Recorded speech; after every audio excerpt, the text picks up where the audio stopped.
Kings? Kings.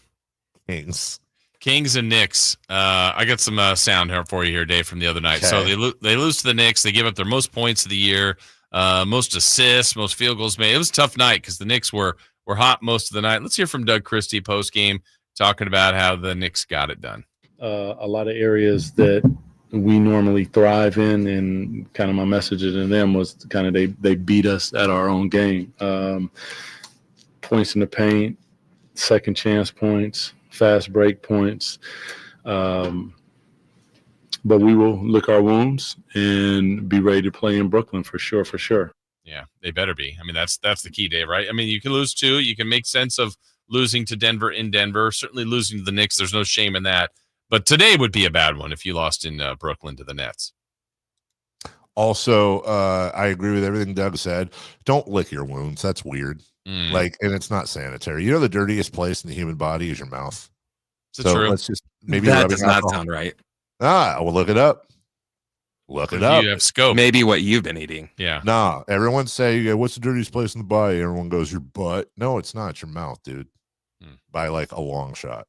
So don't lick your wounds. Anyways, Jason, go ahead. Well, one more here from Doug. We were talking a little bit about DeAaron Fox earlier, his efficiency or lack thereof lately, his shooting woes. Here's a DC after the game about DeAaron. I think more than anything, like what we're learning about Fox is the leadership aspect of the responsibility of being one of the faces of a franchise. And when you look at him being dinged up here and there, and he's buckling up and he's getting at it, that's what leadership is all about. Is that he can affect the game in a lot of different ways. He affects it defensively. He can rebound the basketball. He pushes the ball. It's going to click. Not really worried about that. But I know from being in that position, it's hard. But at the same time, there's a big responsibility, and he is not ducking it. And I respect the hell out of that.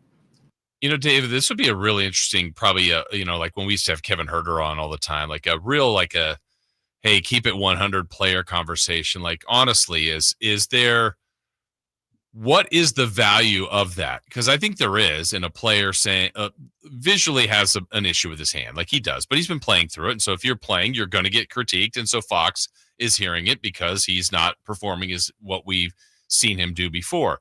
But for other players to go, man, Fox is going through this. That's awesome. I'm with it. Or are there ever moments like private? I mean, I would hope, Malik's is good friend. Like players would go, hey, look, I actually think you're hurting us. I don't know if those conversations happen. And if they do, I think that's really good and healthy communication with the team. But my guess would be telling me that I don't think a player on the team would be telling him that, because I think, one, what he's capable of, what he still is doing even without scoring. But I just really wonder what those internal player conversations are like when a player kind of tries to play through some injuries like this.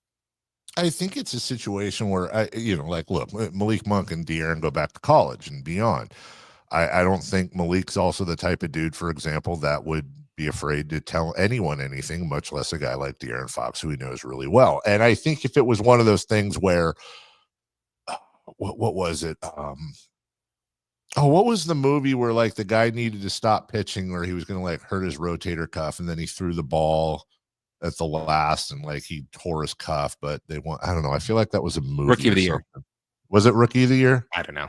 No, it was something. No, it was, if it was an injury that could like cost DeAaron Fox long term or whatever, I think a player would say something like Monk. But also, I think it's a lot like when a player's holding out for a contract or there's a money situation and other players are asking, they're like, yeah, we don't get into that. Like, that's his wallet, that's his money, that's his business, that's his bag. And I also think it's like, well, I think people are confused when they think, oh, DeAaron's hurting the team. Look, he's shooting 39% this month and 28 from beyond the arc, and 20 points, 6 assists, 5 boards, 92% from the line. That's good, actually, and a block and a couple of steals. Like, who else on the team is getting that in those minutes, by the way? And that's like DeAaron Fox at his worst. Or really, is Devin Carter getting that, or more Malik Monk minutes? Because, that's what he needs. Let's play him 42 a night. Like, the idea that he's hurting the team, I think where people are confused, they're confusing DeAaron Fox is hurting the team with DeAaron Fox isn't as good as he normally is. Right. And that's a very big distinction, because if you sit Fox, okay, fine. Not only does somebody have to come up and take those minutes, but you're already depleting a lot more depth as well. And good luck. It's silly. So I get it, and I get the question, Jason, but yeah, I don't think, and I think if the coaching, look, the coaching staff, the front office, they've got every number. Like, they can tell you not just what he is on and off the floor, but who he's going up against and total points missed and allowed and did. If they numerically thought he was hurting the team, I think we'd be having. And by the way, maybe that will happen. Maybe he's going to go out and play tonight and go 1 of 19 and be shooting the ball, like a flipper with his nose or something, and they're going to sit him. But it doesn't seem likely. Nope, not at all. All right, we'll take a break. When we come back, Fourth Down Territory, game balls. A new face is an old face in San Francisco, and the Raiders get their guy, and he's a head coach. That was my thing, because he's now the oldest head coach in the National Football League.